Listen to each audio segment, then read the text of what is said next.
Today, we're going to learn how to balance a chemical equation.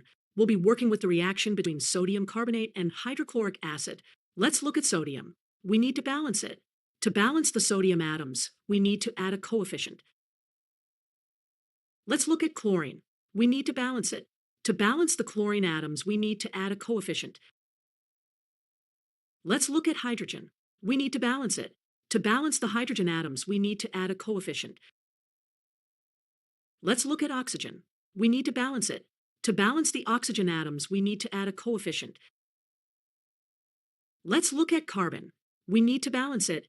To balance the carbon atoms, we need to add a coefficient. And that's how we balance a chemical equation. Remember, the key is to make sure that the number of each type of atom is the same on both sides of the arrow.